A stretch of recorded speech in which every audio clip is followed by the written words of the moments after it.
হচ্ছে জ্যামিতি। তোমরা ক্লাস 4 এ জ্যামিতিতে পড়েছো রেখা, রেখাংশ, কোণ, কত ধরনের কোণ রয়েছে, তারপর ত্রিভুজ পড়েছো। ত্রিভুজ হচ্ছে ত্রিভুজ কি, ত্রিভুজের সংজ্ঞা, তারপর বাহু ভেদে ত্রিভুজ, কোণ ভেদে ত্রিভুজ। তো কোণের মধ্যে তোমরা সম্পূরক কোণ, সন্নিহিত কোণ, কোণ এসব পড়েছো। তো আমরা হচ্ছে পরের লেভেলে যাচ্ছি। আজকে আমরা অধ্যায় 10 এ পড়বো জ্যামিতিতে ক্লাস 5 এ আয়ত কি, বর্গ কি, সামান্তরিক কি, ট্রাপিজিয়াম কি, তারপর রম্বস কি, সরি সামান্তরিক না, সামান্তরিক আমার একটু টাইপিং মিস্টেক হয়ে গেছে, লিখে দিই সামান্তরিক। আর রম্বস কি, তারপর চতুর্ভুজের কোণ আর বৃত্ত। চলো আমরা শুরু করি। এখন আগে আমাকে বুঝতে হবে যে আমার কনসেপ্টটা কি আয়ত আর বর্গের ক্ষেত্রে। তাহলে আমরা দেখো একটা গ্রাফ পেপারের মতো আছে। গ্রাফ পেপার হচ্ছে তোমার গ্রিড। গ্রিড বলতে হচ্ছে আমি কিভাবে চাই, কতগুলো লাইন টানা আছে লম্বালম্বি ভাবে, আবার তোমার আনুভূমিক ভাবে। আমি যদি দেখাই, এটা একটা লাইন, এখানে অনেকগুলো লাইন রয়েছে, এখানে একটা লাইন রয়েছে। পুরা এই পেজটাকে আমরা কতগুলো লাইনে ভাগ করেছি। এখন তোমার কোশ্চেন আসতে পারে প্রত্যেকটা লাইনের কি মাপ রয়েছে? হ্যাঁ, আমি এটা লিখে দিয়েছি যে 1 ঘর সমান 1 সেন্টিমিটার। তার মানে এতটুকুর ডিসটেন্স হচ্ছে 1 সেন্টিমিটার, আবার এখান থেকে এতটুকুর ডিসটেন্স হচ্ছে 1 সেন্টিমিটার। এভাবে কেন করলাম? তাহলে হচ্ছে আমরা যে এই আকার আকৃতি যেগুলো আছে সেগুলো হচ্ছে মাপ আমরা ধরে ঘর থেকে বের করতে পারবো যে এটার দৈর্ঘ্য কত, এটার প্রস্থ কত। তো এই জন্যই আমরা এই গ্রাফ পেপারে আমরা করতেছি। এখন আমরা প্রথম স্লাইডে কি করবো, যে আকৃতিগুলো লক্ষ্য করবো। আমার হয় বানানটা এটা হবে, লক্ষ্য ও 2 ভাগে ভাগ করবো। যে আমার কয়টা আকৃতি আছে এখানে, 1 2 3 4 5 6। তাহলে আমরা যেহেতু এটা গ্রাফ পেপারে করেছি, তাহলে আগে দৈর্ঘ্য বের করার জন্য করেছি। তাহলে চলো আমরা এই আকৃতিগুলোর আগে দৈর্ঘ্য বের করি। যদি জ নাম্বারের আকৃতিটা দেখি, এটা কয় ঘর গেছে এদিকে, 1 2 3 4 5 6 7 8। তার মানে আমরা বলতে পারি এটা হচ্ছে 8 সেন্টিমিটার। আর এদিকে কত, 1 2 3, ধরো এদিকে লিখলাম 3, সরি ইংলিশে হয়ে গেল 3। যে এখন ঘতে যাই, এখানেও একটা ঘর দেখাচ্ছে এদিকে, আবার এদিকেও একটা ঘর দেখাচ্ছে। পাশেরটায় যাই, এখানে দেখাচ্ছে একটা দুইটা, মানে 2 সেন্টিমিটার। এখানেও 2 সেন্টিমিটার। তাহলে এর দৈর্ঘ্য প্রস্থ দুটোই সমান। এখন এটাতে যাই, এটার এই বাহুটা হচ্ছে 2, তোমরা এক এক করে বসিয়ে দেবে। এই বাহুটা হচ্ছে 1 2 3 4, এই বাহুটা হচ্ছে 4। আর এটার এই বাহুটা হচ্ছে 1 2 3 3, এই বাহুটাও 1 2 3। এটার এই বাহুটা কত হচ্ছে 1, আর এই বাহুটাও সেন্টিমিটার, সব কিন্তু সেন্টিমিটার এককে আমরা মানছি, এখানে লিখে দিয়েছি 1 2 3 4 4 সেন্টিমিটার। তাহলে কি দেখা যাচ্ছে, যদি আমরা দেখি এই নামগুলো দিয়ে দেখি ওরা দৈর্ঘ্য কতটা আসতেছে। বর্গীয় যে আকারটাকে আমরা কি দেখতেছি, এটার দৈর্ঘ্য হচ্ছে 8, প্রস্থ 3। তাহলে লিখি এভাবে যে 8 গুণ 3, দুটোই কিন্তু সেন্টিমিটার, তাই ব্র্যাকেটের ভিতর দিয়ে দিলাম।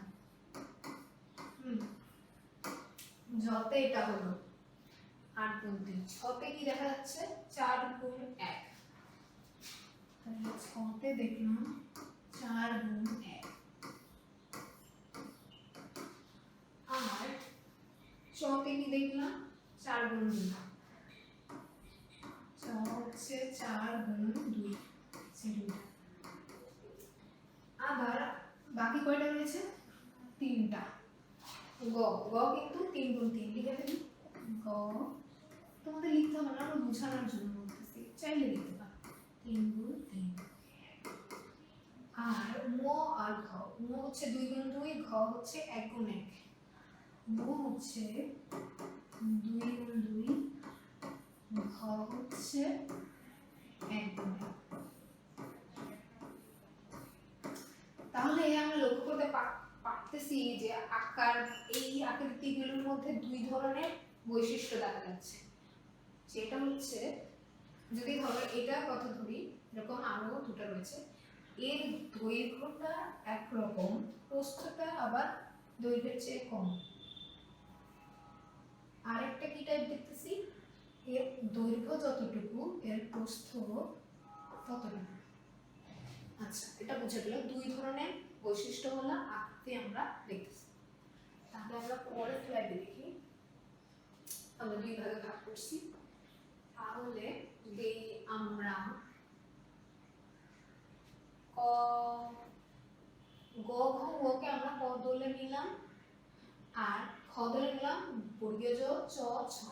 এখন ওদের দৈর্ঘ্য যে আমরা বের করছিলাম ওগুলো আগের স্লাইড থেকে লিখে ফেলি। বর্গীয় জ হচ্ছে 8 গুণ 3, বর্গীয় জ এখানে হচ্ছে 8, আর এখানে হচ্ছে 3। চ কত? বর্গীয় জ তো চ হচ্ছে 4 গুণ 2 আর 4 গুণ 1,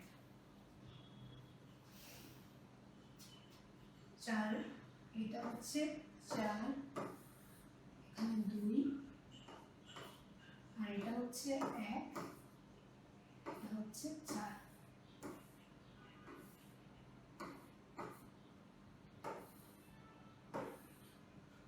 আমরা আমাদের লেখা শেষ। আমি এগুলো দেখি, এইটার কি ছিল, এটার 1 আর 1 ছিল, ওটা ছিল 3 3 2 2 1 1। এটা যেহেতু সবচেয়ে বড় তাই আমার মনে হচ্ছে এটা 3 3, এটা 2, এটা 2, এটা হচ্ছিল 1, এটা হচ্ছিল 1। তাহলে আমরা হচ্ছে এইটাকে কি করলাম, কদলে নিয়ে নিলাম, আর এটাকে হচ্ছে খদলে নিয়ে নিলাম। এখন আমরা কি লক্ষ্য করবো, কদলের মধ্যে বাহুর দৈর্ঘ্য কত, কোণের সংখ্যা কত, কোণের পরিমাপ কত। বাহুর দৈর্ঘ্য দেখা যাচ্ছে কত, 3 3 আছে, 1 1 আছে, 2 2। তাহলে লিখি বাহুর সংখ্যা হচ্ছে 4টি, থেকে 4টি করে, আর বাহুর দৈর্ঘ্য একটা হচ্ছে 3 3 3 3 2 2 আর 1 1, মানে সমান সমান, দৈর্ঘ্য প্রস্থ সমান। কোণের সংখ্যা সবারই 4টা, 1 2 3 4, 1 2 3 4, 1 2 3 4। তাহলে 4টি। কোণের পরিমাণ কি দেখা যাচ্ছে, আমরা কোণ জানি অনেক ধরনের আছে, 0 থেকে শুরু করে 180 পর্যন্ত। তাহলে যদি তোমরা তোমাদের ক্লাস 4 এর পড়াগুলো যদি মনে করে থাকো তাহলে দেখবা এটা হচ্ছে এই লাইনটাও সমান, এই লাইনটাও সমান। তাহলে এই অ্যাঙ্গেলটা কত হবে, 90 ডিগ্রি বা 90 ডিগ্রি। কোণের পরিমাণ তাহলে আমরা সবগুলো যেহেতু সমান সমান হচ্ছে, কোন একটা এভাবে বাঁকা নাই, এইভাবে বাঁকা নাই, সবগুলো হচ্ছে একটা আরেকটার উপর এভাবে সমান হয়ে বসে যাচ্ছে। তাহলে এটা যদি আমার একটা বাহু হয়, এটা যদি এভাবে বসে, সোজা বলতেছি আমরা, তাহলে এটার অ্যাঙ্গেল যেটা এখানে ক্রিয়েট হচ্ছে সেটা হচ্ছে 90 ডিগ্রি আর 90 ডিগ্রি আমরা এখানে বলতে পারি। সিমিলারলি যদি খ দলের চিত্রগুলোর মধ্যে দেখো তাহলে কি দেখতে পাচ্ছ, বাহু সংখ্যা 4টা সবার, তাহলে এখানে লিখে দিই 4টা। বাহুর দৈর্ঘ্যগুলো তাহলে আমরা দেখবো 1 2 3, তিনটা যেহেতু আমার চতুর্ভুজ আছে, বাহুর দৈর্ঘ্য কি আছে, একটা 8 3 আছে, লিখে ফেলি 8 গুণ 3, আরেকটা কি আছে 4 গুণ 2 আছে, 4 গুণ 1 আছে, 4 গুণ 2 আর একটা 4 গুণ 1। কোণের সংখ্যা কত, 4টা করে, 4টা 4টা 4টা। কোণের পরিমাপ কত, এখানেও কিন্তু সমান দেখাচ্ছে, তাহলে 90 90 90। তাহলে এই দুইটার মধ্যে আমি আসলে পার্থক্য কি দেখতেছি, দেখো কোণ সমান, কোণ সমান, কোণ সমান, কোণের সংখ্যা সেম, কোণের সংখ্যা সেম। এই কি বলে পার্থক্যটা হচ্ছে বাহুর দৈর্ঘ্যে। এই টাইপের কদলের কিন্তু বাহুর দৈর্ঘ্য প্রস্থে দুই দিকে সমান কদলের ক্ষেত্রে, কিন্তু কদলের ক্ষেত্রে দৈর্ঘ্য বড় প্রস্থ ছোট। জেনারেলি যেটা বড় হয় আমরা সেটা দৈর্ঘ্য ধরি, আর যেটার তুলনায় যেটা ছোট হয় সেটা প্রস্থ। যদি আমরা পরের স্লাইডে যাই তাহলে কি বলতে পারি আমরা, যে চারটি সরল রেখা দ্বারা সীমাবদ্ধ আকৃতিকে চতুর্ভুজ বলে। এখন চতুর্ভুজ শব্দটাকে কিভাবে ভাঙা যায়? চতুর মানে চার, ভুজ মানে ত্রিভুজের আমরা জানলাম, ত্রি মানে তিন, ভুজ মানে বাহু, যার তিনটি বাহু রয়েছে। চতুর্ভুজ তাহলে যার চারটি বাহু রয়েছে। এটা হচ্ছে তার কানের মধ্যেই বলে যাচ্ছে চতুর্ভুজ যার চারটি বাহু। তাহলে আমরা কি বলতে পারি, যে দুইটা ভাগ পেলাম, যাদের দৈর্ঘ্য প্রস্থ বড় সমান একটা, আর যাদের দৈর্ঘ্য প্রস্থ একটা আরেকটা চেয়ে বড় ছোট, ওটাকে কি বলা যায়? তাহলে যে চতুর্ভুজের চারটি কোণই সমকোণ তাকে আয়ত বলে, আর যে চারটি বাহুই সমান তাকে বর্গ বলে। আচ্ছা, আগে আমরা যে টাইপটা শিখলাম সেই দুটো টাইপ যদি আসি, একটা পাইছিলাম যে আমরা যত বাহু দুইটাই সমান দৈর্ঘ্য প্রস্থ, মনে করো তিন ঘর নিলাম, 1 2 3, এদিকেও 3 ঘর গেলাম, এদিকেও 1 2 3, 3 ঘর 3 ঘর। এটা একটা টাইপ। আর একটা টাইপে কি ছিল, ধরো 3 ঘর নিলাম এদিকে, এদিকে 5 ঘর নিলাম, 1 2 3 4 5, 1 2 3, আমরা দুই টাইপ পেলাম।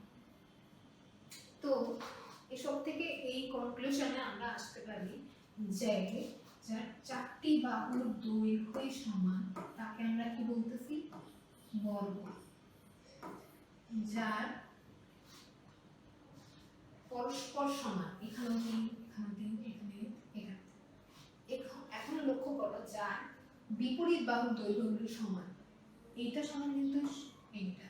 যদি আমি এটাকে ক খ গ ঘ বলি, এই চতুর্ভুজটা, এরও কিন্তু চারটা বাহু, এও চারটা বাহু, একেও চতুর্ভুজ বলা যায়, একেও চতুর্ভুজ বলা যায়। তাহলে আমরা যদি লিখি ক খ গ ঘ চতুর্ভুজে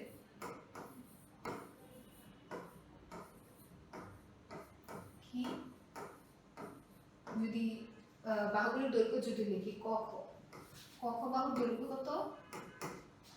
এক ঘর সমান 1 সেন্টিমিটার, 1 2 3 1 2 3 4 5 5 সেন্টিমিটার। গ ঘ বাহুর দৈর্ঘ্য কত? ওটাও কিন্তু 5 সেন্টিমিটার। ক ঘ আর আচ্ছা ক ঘ আর খ গ ওদের কত?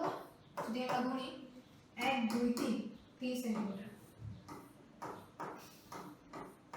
তাহলে কি বলা যায়, যে এই বাহুর দৈর্ঘ্য আর এর যে বিপরীত বাহু, ওর বিপরীত দিকে যে আছে, এই বাহুর দৈর্ঘ্য সমান, তেমনি এই বাহুর দৈর্ঘ্য এর বিপরীতে যে আছে এই বাহুর দৈর্ঘ্য সমান।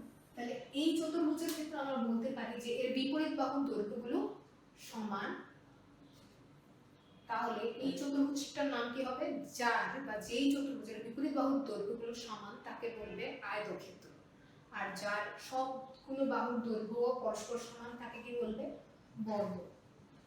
তাহলে আমরা যদি লিখি আয়তক্ষেত্রের ক্ষেত্রে আমরা কি বললাম, বলতে পারবো তাইলে, যে যার বাহু বিপরীতগুলা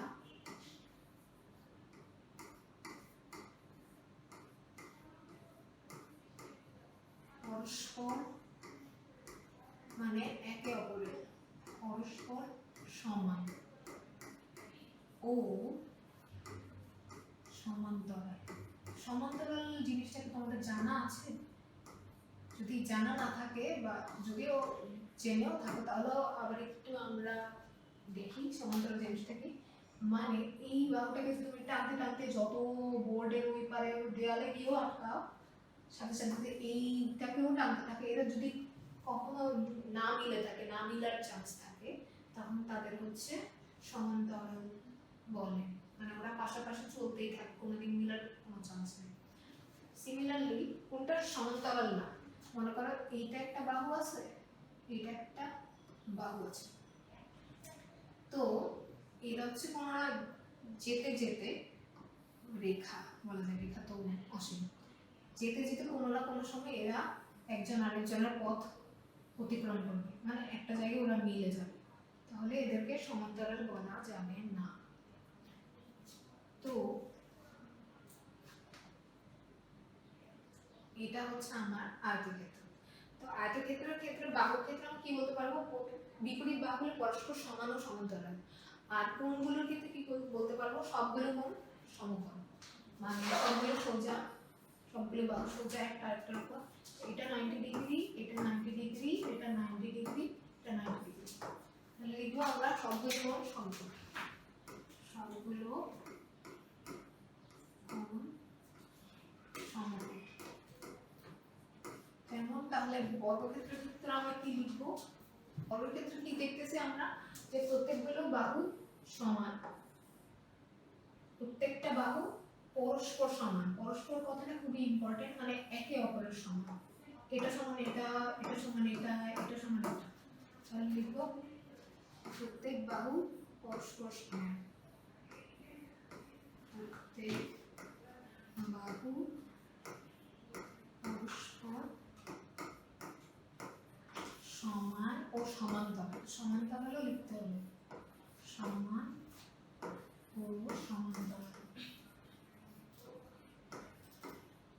আর প্রত্যেকটা কোণ সমান ও সমকোণ, এটা 90, এটা 90, এটা 90, এটা 90, প্রত্যেক কোণ সমান ও সমকোণ।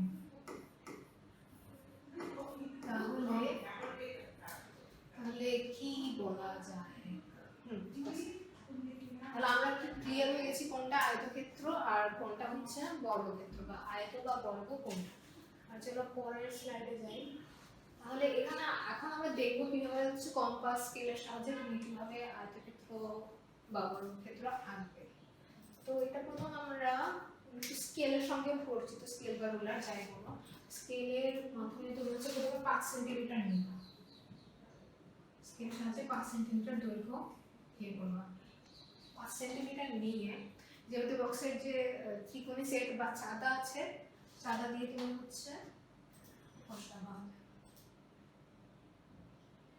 এই যে ধরো এটা একটা স্কেল আছে, স্কেলে কি করব, আমরা 5 সেন্টিমিটার দেখতে পাচ্ছি, এখানে সেন্টিমিটার আমার স্কেলে লেখা থাকবে, স্কেলে কিন্তু দুই সাইড থাকে, একদিকে সেন্টিমিটার থাকে, এদিকে ইঞ্চি থাকে, তুমি ভালো করে স্কেলটা দেখে নিবা। তো 0 থেকে আমরা কি করতে হবে, 5 সেন্টিমিটার নিতে হবে, সোজা টান দিয়ে নিবা, আমার সোজা হচ্ছে না কিন্তু আমরা সোজা দিয়ে পেজ দিয়ে দেখবা 5 সেন্টিমিটার নিবা। তারপরে কি করবা, চাঁদা আছে জ্যামিতি বক্সে, এই যে এখানে যে 5 সেন্টিমিটার দাগ দিলা, আমরা হচ্ছে আয়ত আঁকবো। এখানে চাঁদার মধ্যে কিন্তু অনেক ধরনের কোণ আছে, যে 0 থেকে 10, এটা হচ্ছে 10 ডিগ্রি, এটা 20, এইভাবে টেনে টেনে। তো হচ্ছে তোমার কি করতে হবে, আয়তের জন্য আমরা কি জানি 90 ডিগ্রি, তাহলে কি করবো, এখানে হচ্ছে একটা ডট দিব, ডট দিয়ে স্কেল দিয়ে মেপে সোজা করে এখান থেকে, সরি নিচ থেকে তুমি দিবা, নিচ থেকে টেনে দিয়ে দিবা। এখন কি বলছে আমার আয়তক্ষেত্র, কি বলছে আমার কত বাই কত আঁকতে হবে, আয়তে 5 সেন্টিমিটার বাই 3 সেন্টিমিটার। তাহলে এখন তো আমরা দিয়ে দিলাম যে প্রথমে 5 সেন্টিমিটার নিলাম, চাঁদা বসায় আমি 90 ডিগ্রি অ্যাঙ্গেলটা আঁকলাম, তারপর কি করব, তারপর হচ্ছে এখানে স্কেলটা এভাবে বসিয়ে ওখান থেকে হচ্ছে 3 সেন্টিমিটার কেটে নিব, এখানে 3 সেন্টিমিটার কত, এখান থেকে আপাতত এতটুকুতে আসতেছে, তাহলে ঠিক তেমনি 5 সেন্টিমিটার যেখানে, সেখানেও চাঁদা বসে এটা এখানে সরায় আবার 90 ডিগ্রি দিব, 90 ডিগ্রি ফোঁটা দিয়ে স্কেলটা এতটুকু দিয়ে রেখাটা টেনে দিব, তারপর ওখান থেকে স্কেল বসায় আমরা 3 সেন্টিমিটার নিব, তারপরে আমরা দুটা পয়েন্ট যোগ করে দিব, তাহলে আমরা কি পেয়ে যাব, আমাদের আয়তক্ষেত্র। আয়তক্ষেত্র মনে করো এবিসিডি নাম দিলাম, এবিসিডি। এটা কি হচ্ছে এই বি করে, এইটা এই বাহু সমান, যেটা কত 5 সেন্টিমিটার, আর এটা এই বাহু আর এই বাহু সমান, যেটা হচ্ছে 3 সেন্টিমিটার। তাহলে আমি এটা পরে আমরা যেটা দেখছিলাম আয়ত আঁকা শেষ হলো, আমরা এখন দেখবো বর্গ। বর্গের ক্ষেত্রে সোজা 4 সেন্টিমিটার। আয়ততে যা করলাম ঠিক সেম, কিন্তু প্রত্যেকটা বাহু তুমি যেহেতু বর্গের আমরা জানি সবগুলো বাহু সমান, সবগুলো হচ্ছে 4 সেন্টিমিটার। তাহলে আমরা যদি পরের স্লাইডে যাই, এখানে দেখতে পাচ্ছ উদাহরণে একটা ত্রিভুজ আছে আর দুইটা চতুর্ভুজ আছে। তো চতুর্ভুজগুলো বিভিন্ন কম্বিনেশনে আমরা হচ্ছে একটা আরেকটার উপর বসাবো, বসিয়ে দেখবো তার মধ্যে থেকে আমি কোনো চতুর্ভুজ পাই কিনা। দেখা গেলো এই ত্রিভুজটা আগে বসালাম, তারপর এটা বসালাম, তারপর এই ত্রিভুজটা বসালাম, এই ত্রিভুজটার উপর এই চতুর্ভুজটা বসালাম, এভাবে করে। তাহলে কি আমরা একটা চতুর্ভুজ পাচ্ছি, মানে 4 বাহু বিশিষ্ট কিছু পাচ্ছি? হ্যাঁ পাচ্ছি। তাহলে আমরা ওটা দাগাই, এইটা একটা 4 বাহু না। এখন এই চতুর্ভুজটা এভাবে বসালাম, উল্টা করে এরকম করে এখানে বসালাম, আর এটা এরকম করে কর্নার করে বসালাম। এখানে কি পাচ্ছি সেটা আউটলাইন দিয়ে ফেলি আগে। তেমনি করে বিভিন্ন কম্বিনেশন করে আমরা কি চতুর্ভুজ পাচ্ছি সেটা আগে দাগ দিয়ে দিই। এই ক্ষেত্রে চতুর্ভুজটা হচ্ছে এইরকম, এক্ষেত্রে কি হচ্ছে এরকম, এটার ক্ষেত্রে হচ্ছে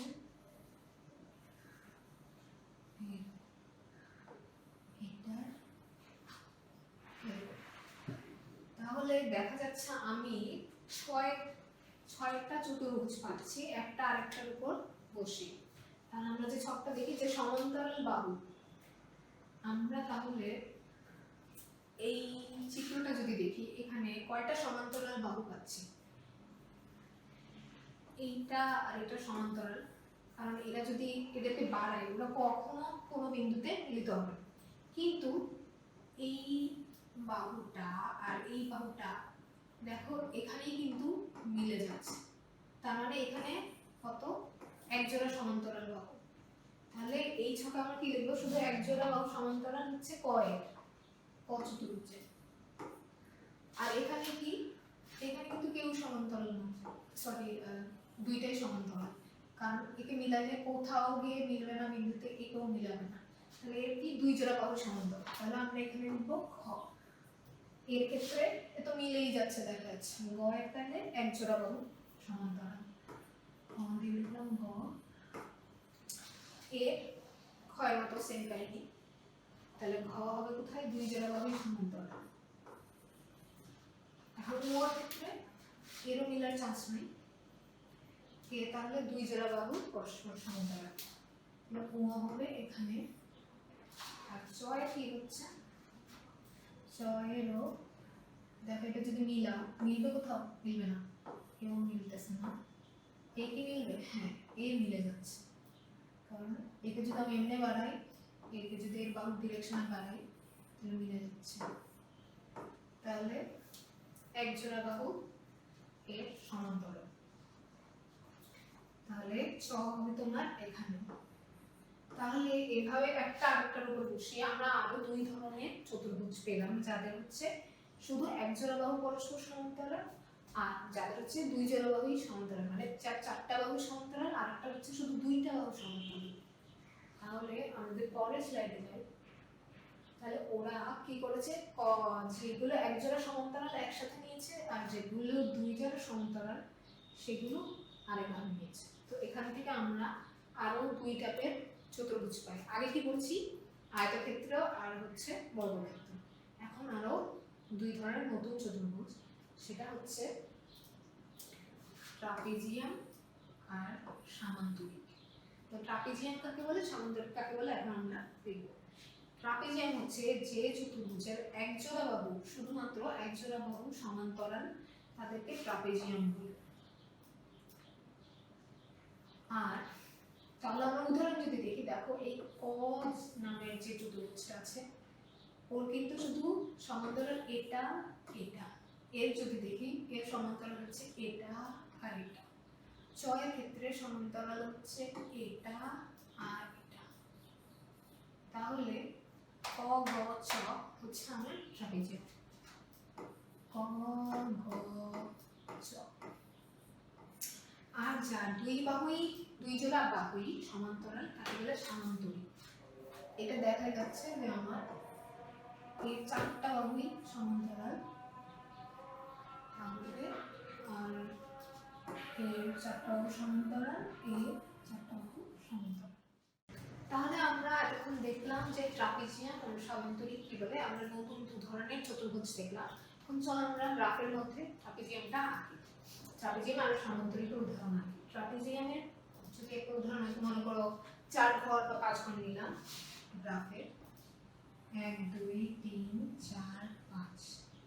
তাহলে বলেছে ট্রাপিজিয়ামের এক জোড়া বাহু সমান্তরাল। তাহলে এটা সমান্তরালে এখানে কিছু একটা নেই, যেহেতু 1 2 3 4 5।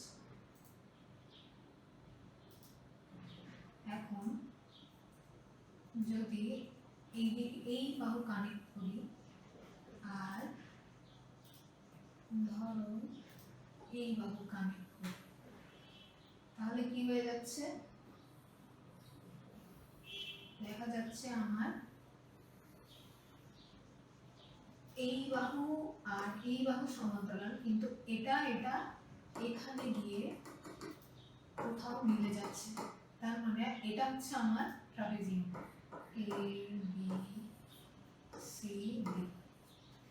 এখন আমি যদি এই 5 ঘর আর এই 5 ঘর যদি এভাবে কানেক্ট করি আর নতুন একটা পয়েন্ট পাই ডি ই, তাহলে দেখা যাচ্ছে অন্য কালার নেই। তাহলে এই বাহু মানে ডি ই এ বি সমান্তরাল, A D R B E সমান্তরাল। তাহলে আমি কি পেয়ে যাচ্ছি? A B E D সমান্তরিক। A B E D বা ডি ই হচ্ছে সামান্তরিক। বারবার সামান্তরিক বলতেছি, আসলে এটা হবে সামান্তরিক, তোমরা ভুল করবে না। সামান্তরিক। আর ট্রাপিজিয়ামটা কি হচ্ছে আমার? A B C D. A B C D trapezium.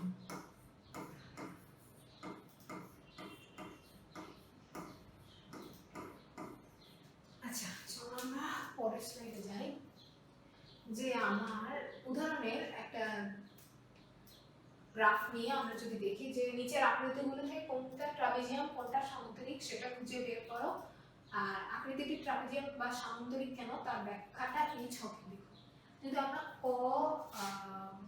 ক এর ক্ষেত্রে দেখি, এটাও সামান্তরিক এটাও সামান্তরিক। কিভাবে সরি, এটাও সমান্তরাল এটাও সমান্তরাল, এটাও সমান্তরাল এটাও সমান্তরাল, কারণ এরা মিলে কোথাও গিয়ে এক পয়েন্টে মিলবে না। তাহলে ক হচ্ছে আমার কি? ক যদি এখানে আমি একটা দাগ দেই, ক হচ্ছে আমার সামান্তরিক। সামান্তরিক আমরা সংক্ষেপে লিখলাম। খ এর বেলায় কি হচ্ছে? খ এর বেলায় যদি আমরা এই রেখাটাকে আর ডট ডট ডট ডট দেই এখানে, আর এই রেখাটাকে যদি আমরা ডট ডট ডট ডট দেই, তাহলে দেখা যাচ্ছে এরা মিলে যাচ্ছে। আর একেও যদি মিলাই, এও মিলে যাচ্ছে। তাহলে খ হচ্ছে আমার ট্রাপিজিয়াম। এই সামান্তরিক কারণ হচ্ছে তার 2 জোড়া বাহু সমান্তরাল। খ এর ক্ষেত্রে বলবো এক জোড়া বা একটাও না, এক জোড়া। এর ক্ষেত্রে কি হচ্ছে? গ এর ক্ষেত্রে এক জোড়া মিলে যাচ্ছে, একটা সমান্তরাল থাকতেছে। তাহলে গ হচ্ছে আমার ট্রাপিজিয়াম, ঠিক সেম কারণে। আর এর বেলা ঘ এর বেলাও এক জোড়া মিলে যাচ্ছে, এক জোড়া সমান্তরাল থাকতেছে। তাহলে ঘ ট্রাপিজিয়াম, সেম কারণে লিখে দিব।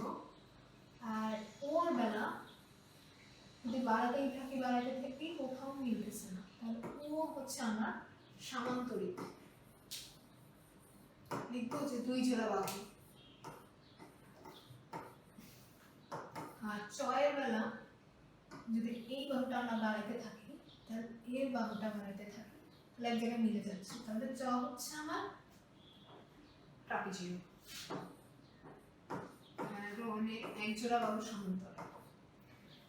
পরের স্লাইডে যাই, তাহলে সামান্তরিকের ক্ষেত্রে আমরা কি বলতে পারি? সামান্তরিকের ক্ষেত্রে যে বিপরীত বাহুগুলো পরস্পর সমান।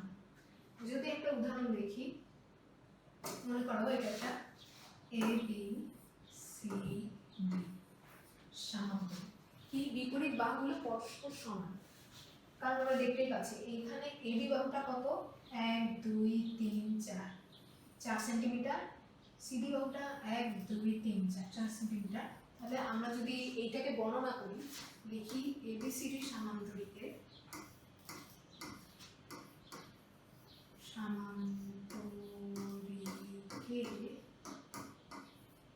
এবি বাহু সমান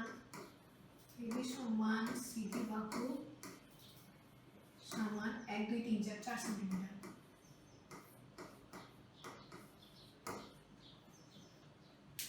আর বলছে বিপরীত বাহুগুলো সমান, তার মানে এই বাহু সমান। কারণ দেখা যাচ্ছে মোটামুটি যদি তুমি 1 2 3 এটা 3 ঘর যাচ্ছে, এটাও 1 2 3, যদিও বাঁকা, তাহলে আমরা লিখতে পারি এডি সমান সিডি, এডি সমান বিসি বাহু সমান। এখন এই কোণটা আর এই কোণটা সমান, এই কোণটা সমান। তোমরা যদি চাঁদা দিয়ে মেপে দেখো তাহলে কিন্তু তোমরা দেখতে পাবে যে সমান্তরালের বিপরীত কোণগুলো পরস্পর সমান। এটা এক ধরনের রুল হচ্ছে বিপরীত বাহুগুলোর বিপরীত কোণগুলো পরস্পর সমান হয়ে যাবে যদি বিপরীত বাহুগুলো সমান হয়ে থাকে। তাহলে যদি আমরা পরের সাইডে দেখি যে সামান্তরিকগুলোর বাহুর উদাহরণের একটা অঙ্ক, সামান্তরিকগুলোর বাহুর দৈর্ঘ্য ও কোণের পরিমাপ নির্ণয় করতে বলেছে। তাহলে আমরা যদি ডান সাইডের সামান্তরিকটা দেখি, ক খ গ ঘ সামান্তরিকে আমরা কি দেয়া আছে, ক খ বাহুর দৈর্ঘ্য 12 সেন্টিমিটার, খ গ বাহুর দৈর্ঘ্য 6 সেন্টিমিটার, আর একটা কোণ দেয়া আছে 80 ডিগ্রি। এখন আমরা কি বলেছে যে ক ঘ বাহুর দৈর্ঘ্য কত, ক ঘ এটা বের করতে বলেছে। আমরা কি জানি যে খ গ বাহুর বিপরীত বাহু হচ্ছে ক ঘ, আর সামান্তরিকের বিপরীত বাহুর দৈর্ঘ্য সবসময় সমান হয়। তাহলে আমরা ক ঘ সমান কত সেন্টিমিটার লিখতে পারি, 6 সেন্টিমিটার। আর গ ঘ বের করতে বলছে, গ ঘ কার বিপরীত, ক খ, ক ঘর কত দেয়া আছে 12, তাহলে এটা কত হবে 12। এখন কোন বের করতে বলছে, কোন ক কোন খ, এটা আর এটা। আমরা একটু আগে দেখেছি যে সমান্তরিকের বিপরীত কোণগুলো সমান হয়ে থাকে। তাহলে দেয়া আছে কোণ খ, তাহলে কোণ খ এর বিপরীত কোণ কত, কোণ ঘ, তাহলে এটা 80 হলে এটাও কত 80। এখন আমরা কি জানি যে চতুর্ভুজের চার কোণের সমষ্টি 360 ডিগ্রি। তাহলে আমরা কি লিখতে পারি, কোণ ক সমান কোণ খ যোগ কোণ ক যোগ কোণ খ কোণ গ যোগ কোণ ঘ সমান 360 ডিগ্রি। এখন কোণ খ আর কোণ ঘ আমরা জানি 80 ডিগ্রি, কোণ ক যোগ 80 যোগ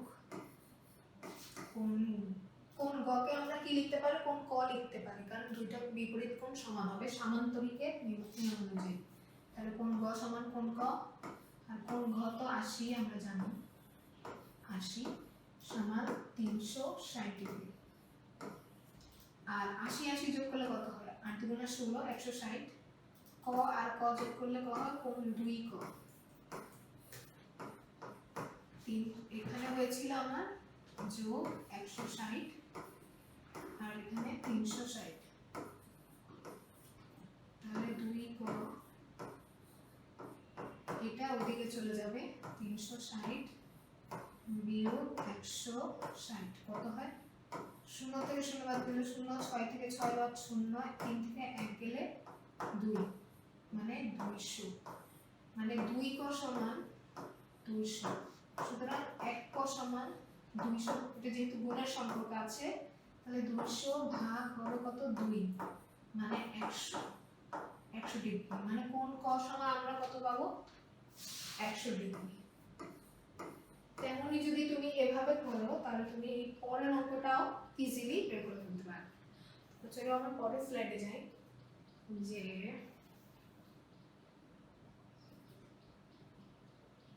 এখন আমরা কি করব, আমরা সামান্তরিক কিভাবে আঁকা যায় তোমার স্কেল আর চাঁদা ব্যবহার করে সেটা দেখব। তো ধরো যদি এখানের সামান্তরিকটা নেই, কোন সামান্তরিকটা নিচ্ছি, ধরো 6 সেন্টিমিটার আর 12 সেন্টিমিটার, বা ধরো 12 সেন্টিমিটার, 12 সেন্টিমিটার আর একটা কোণ দেওয়া আছে ধরো 60 ডিগ্রি, 6 × 12 60।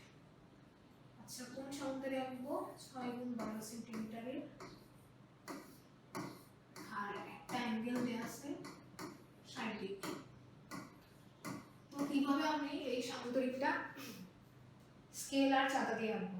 প্রথমে তুমি স্কেল নিবা, স্কেলের সেন্টিমিটার সাইডটা নিবা, তারপর 0 থেকে, যেহেতু আমার প্রথমে 6 চেয়েছে তাহলে 6 বা 12 তুমি করতে পারো, কোনো সমস্যা নেই।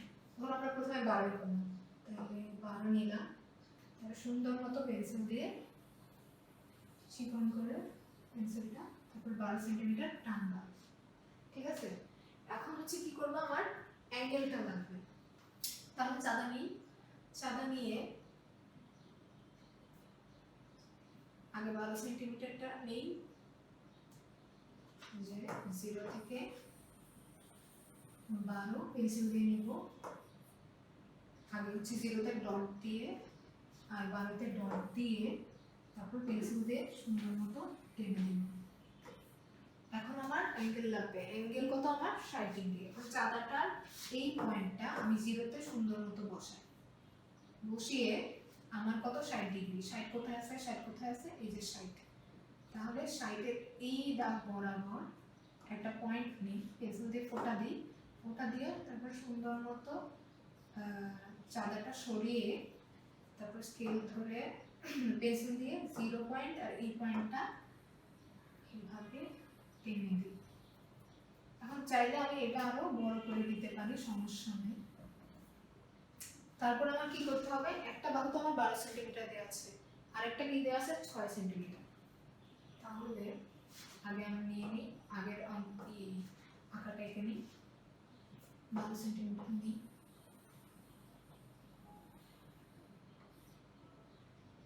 আর প্রথম স্টেপ এটা ছিল, পরে ছিল অ্যাঙ্গেলটা আঁকা। আমার সেকেন্ড বাহু কত ছিল 6 সেন্টিমিটার। তারপর স্কেলটা এভাবে প্লেস করে এই রেখা বরাবর নিয়ে তারপর 6 যেখানে সেখানে কাটবো, যেহেতু আমার 6 সেন্টিমিটার লাগবে। ঠিক একইভাবে এখানেও চাঁদা বসিয়ে আগের স্টেপগুলো আমরা আগে এঁকে নিই, যে কি করেছিলাম 12 সেন্টিমিটার নিয়েছিলাম, তারপর হচ্ছে চাঁদা দিয়ে 60 ডিগ্রি এঁকেছিলাম, তো ওখান থেকে 6 সেন্টিমিটার কেটেছিলাম। ঠিক একই জিনিস আমরা এখন 12 সেন্টিমিটারের এখানে করব। তাহলে এই চাঁদাটা এখানে সরিয়ে মনে করো 60 ডিগ্রি এখন আগের মতো 6 সেন্টিমিটার কেটে নিলাম। তারপর কি করতে হবে, এখন জাস্ট এই পয়েন্টটা তুমি চেক করো, তাহলে তুমি কি পেয়ে গেল, এ বি সি ডি একটা সামান্তরিক, এ বি সি ডি সামান্তরিক, যার কিনা এবি বাহু সমান সিডি বাহু, এবি, আচ্ছা এখানে লিখতে পারো আর একটু ভালোভাবে লিখবে, বিপরীত এবি বাহু সমান বিপরীত সিডি বাহু। কেমন ভাবে, বিপরীত এডি বাহু সমান বিপরীত বিসি বাহু, আর এর বিপরীত কোণগুলো সমান, বিপরীত কোণ এ সমান বিপরীত কোণ সি। সমান এর বিপরীত কোণ এটা, এই কোণ সমান এর বিপরীত কোণ এটা। তাহলে কোণ A সমান কোণ C, কোণ B বিপরীত লিখে দিবা সবচেয়ে ভালো হয়। কোণ B সমান কোণ D। তাহলে আমরা শিখে গেলাম কিভাবে সামুদ্রিক স্কেল আর চার্টের মাধ্যমে অ্যাঙ্গেল দিয়ে